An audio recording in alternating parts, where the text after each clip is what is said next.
Bonjour, chers élèves. Avant de commencer le sujet numéro 4 sur les prépa bac maths, n'oubliez pas de s'abonner à la chaîne et n'oubliez pas les likes et les partages pour m'encourager et pour soutenir ma chaîne. Je vais traiter aujourd'hui un examen blanc de 2 mai 2021 qui était passé bien sûr dans ma classe et c'était spécialement sur les exponentielles et on va essayer de découvrir l'énoncé de ce sujet numéro 4 intitulé Examen blanc de 2 mai 2021. C'est un problème, bien c'est un exercice qui était sur 8.75.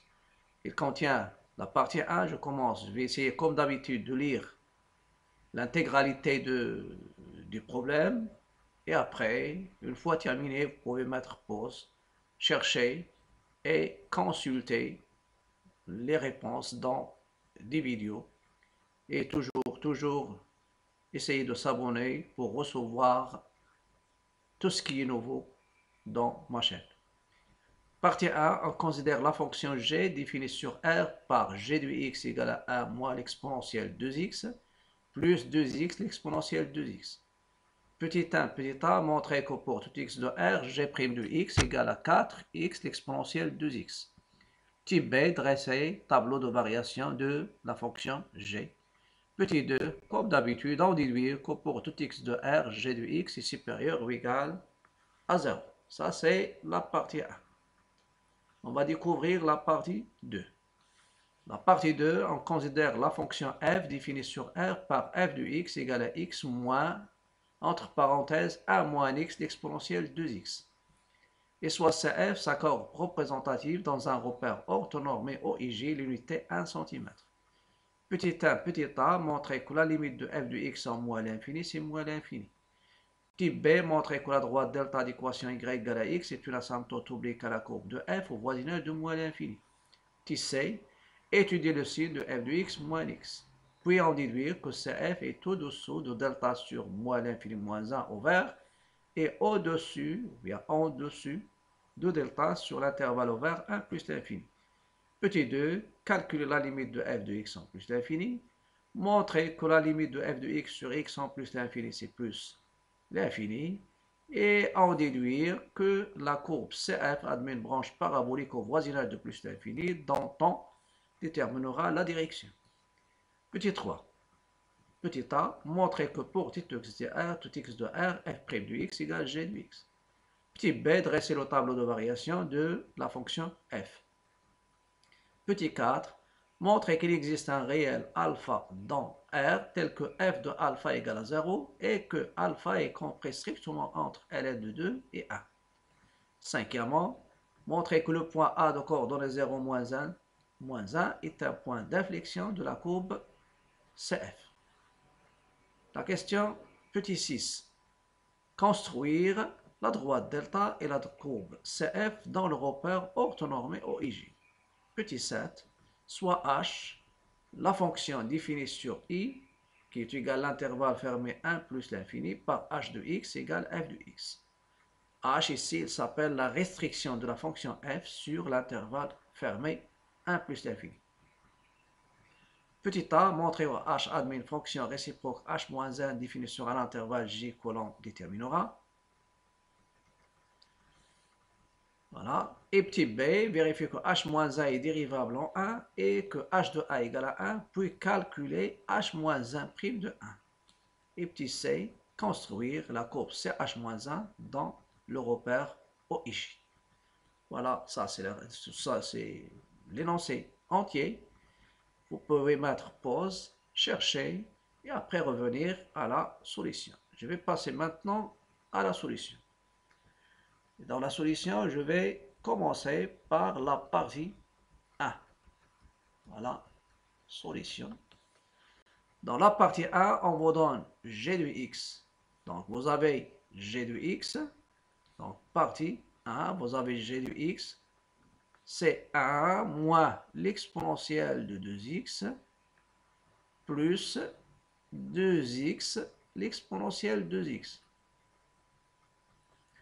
Et le domaine de G, bien sûr, c'est R. Premièrement, petit a. Voilà, calculons G' de X pour X appartenant à R. Et on va montrer que G' de X, c'est 4X l'exponentielle de X. Je vais procéder par les techniques de calcul de la dérivée. G' de X égale, et j'écris ma fonction, c'est 1 moins l'exponentielle 2x, plus 2x, l'exponentielle 2x'. C'est la dérivée de 1 moins la dérivée de l'exponentielle de 2x et plus la dérivée de 2x, l'exponentielle de 2x. Toujours, on rappelle, dans des rappels, l'exponentielle de u. Et je désigne par u une fonction. Donc l'exponentielle de u, sa dérivée, c'est u', l'exponentielle de u. Et si vous avez l'exponentielle ax, un cas particulier, c'est a l'exponentielle ax. Voilà. Et je vais continuer pour trouver ma dérivée. Donc, G' de x, ça va me donner 1 comme dérivée de 0 comme dérivée de 1, moins 2 l'exponentielle de 2x. Et ici, il faut utiliser la dérivée du produit. Donc, c'est 2x', l'exponentielle de 2x, plus 2x fois la dérivée de l'exponentielle de 2x. Voilà. Et je continue. Ça va me donner G' de x égale moins 2 l'exponentielle de 2x. Dérivée de 2x, c'est 2. L'exponentielle de 2x. Et plus 2x, l'exponentielle de 2x. En simplifiant, moins 2 l'exponentielle 2x avec 2 l'exponentielle 2x, ça va nous donner ce que je cherche. Ou bien ce qu'il faut démontrer. C'est 2x l'exponentielle de 2x. Voilà la réponse à la question. Et ça pour x, pour tout x appartenant à l'ensemble R. La question après, dresser le tableau de variation. Tableau de variation, ça demande le signe de la dérivée. Type B, tableau de variation.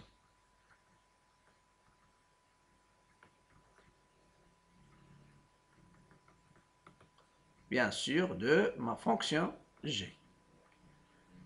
On a, quel que soit x appartenant à R, l'exponentielle toujours, elle est positive, stricte.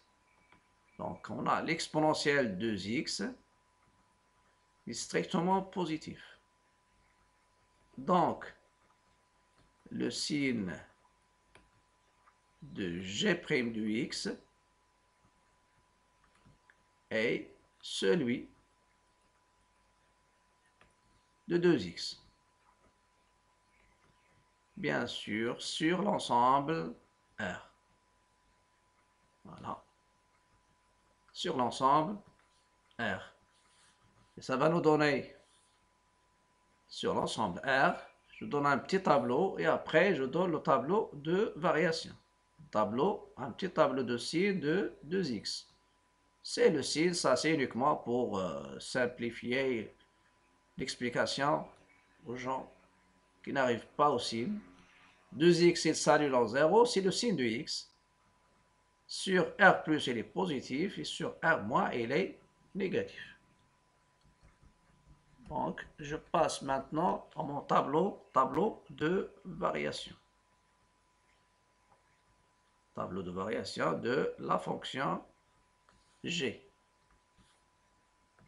Tableau de variation. Pour tableau de variation, lorsqu'on vous demande le tableau de variation, il faut le compléter par les limites. Pourquoi je vais faire limite en bas. Et ça, c'est G' de X et G de X. Moins l'infini et plus l'infini. Ça, c'est moins l'infini. Il y a 0 et il y a plus l'infini. Il s'annule en 0, négatif, positif. Mais ce qu'ils veulent ici par le tableau de variation, c'est au moins pour savoir le signe.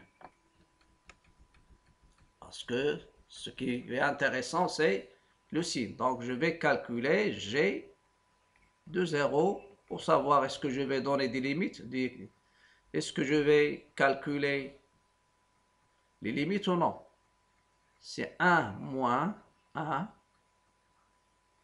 moins l'exponentielle de 0 plus l'exponentielle de 0 plus 0, l'exponentielle de 0.